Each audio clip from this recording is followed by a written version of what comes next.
Hi, my name's Sam Keast. This is an Ignite presentation given at the Society for Community Research and Action Conference in Chicago 2019. It's also part of my PhD project, supervised by Christopher Son and David McCallum. We all know what well-being is, right? We all want more of it. We all know how to work towards it. And we know when it's a problem. But actually, when we dig a little deeper, we find some curious attributes about the concept of well-being. For instance, it has no real opposite. No single term does the job. Un-well-being isn't quite right, so you have to be specific or state it as a lack of. Also, it's rarely criticized as an ideal or aspiration. No one argues that well-being is a bad thing. This gives it a curious immunity or walling off from critique, and should begin to alert us to some of its discursive power. It's also something general surrounding something more specific, such as youth well-being or psychological well-being. This linking has the effect of making it seem both ubiquitous and personal at the same time. Noting these attributes is not simply semantics, but the beginning of an analytic framework which does not simply take for granted that well-being must be a good thing, or one that inevitably solves problems in education policy.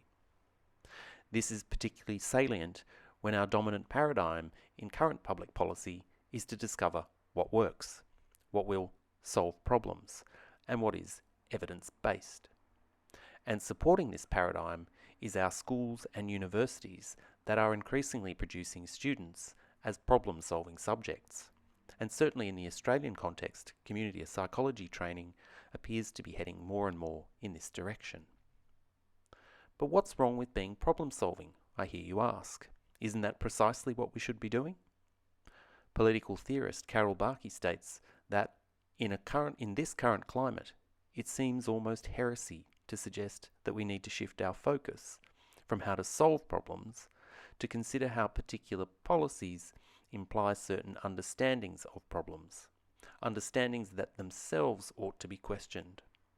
But how do we do this?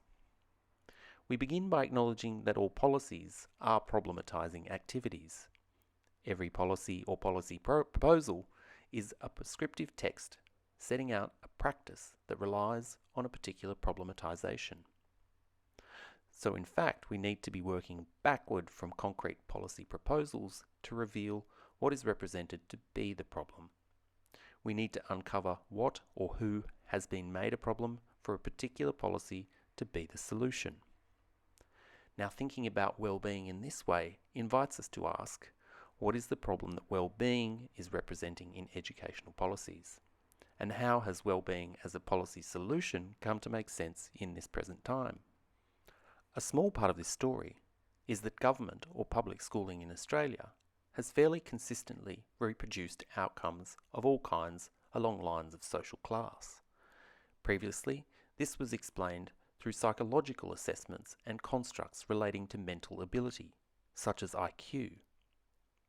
And students were deemed to have the mental fitness or not for school. But after economic downturns in the 1980s and onward saw increasing numbers of working class students remain in school, these kinds of explanations became harder to justify and less popular with educators. And with ever-stretched school budgets, new ways of explaining the problem of more working class kids remaining in school emerged. Thus, around the 90s and 2000s, a particular variant of well-being came about. One that sought to embody the meritocratic ideals of both schooling and an advanced liberal democracy. One that I and others are calling neoliberal well-being. A well-being that plays an essential part in painting a background by which young people then reference themselves and their future success. A well-being that, as Ian Hacking would say, is involved in making up people. A well-being that paints a picture of a neoliberal selfhood, an entrepreneurial self that is calculating and continuously striving for self-betterment. A selfhood that manages and takes responsibility both psychologically and emotionally. So this analytic framing makes the case for a new paradigm, a problem-questioning one, rather than a problem-solving one. And with that, I'd like to leave you with the title of this presentation, What does Wellbeing do?